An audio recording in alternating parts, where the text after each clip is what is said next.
نبی علیہ السلام فرمائی الحیاء شعبة من الایمان، حیا دا د ایمان حصہ ده. او یقینا حیا یو داسې څیز دی چې په کله انسان کې حیا وي نو د دغه حیا د وجې چې کوم دی ډېر څیزونه چې کوم ناجایز دي او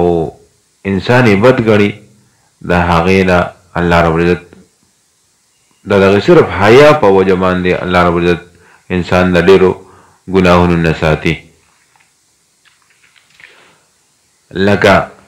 وړوکی مثال زه عرض کوم، یو دا که یو سړی لږ حیادار وي که نه نو هغه چرې چاته بد رد نه وایي، ځکه چې څنګه د بل ته په بد ویلو باندې هغه ته ځان بدي ښکاري، داسې په اورېدلو باندې ورته ځان بد ښکاري. او اکثر داسې دي چې لکه ته چاته بد وی هغه به خامخا یې تا ته، که ته د چا مور خور یادوي هغه به ستا مور خور خامخا یې یادوي. نو داسې یو مثال په طور باندې یو خبره کوم چې لکه حیا یو داسې څیز دی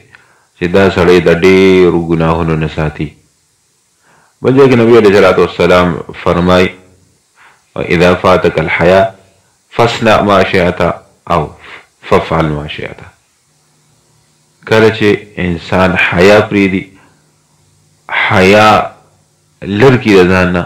د سترګو نه حیا وباسي، نبي علیه السلام فرمایي چې بیا کوه څه دی خوښوي. او ما تاسو اکثر په دې خپله معاشره کې هم ګورو چې کوم سړی بې حیا شي که نه او حیا پکې ني نو هغه بیا هر ګناه او هر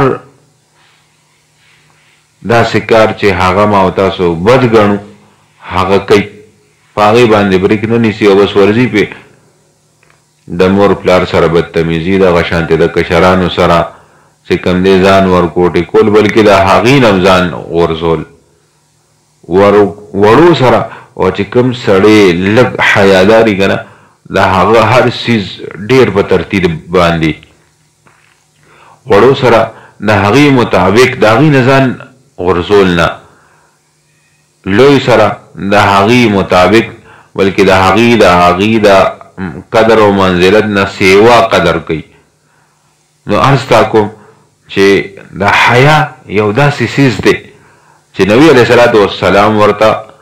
یو خاخ یو حصه د ایمان ویلی دی چې کله انسان کې حیا وي نو د ده ایمان به مضبوطي. یعنی ما مخکې عرض وکړه چې د ډېرو ګناهونو نه انسان د حیا د وجې بچ وي. لکه نن سبا عام طور سره ما تاسو ګورو که نه بې حیایي ده او دغه شانتې د ګناهونو ډېروالی دی. دا پوهه ده چې بې حیایي شروع شوې ده، د زوی په سترګو کې حیا نشته، د پلار په مخ کې به ګناهونه کوي، د پلار چې کوم دی دا سوچ نشته چې یاره که زه دا پلانکې کار د خپلو بچو په مخ کې کوم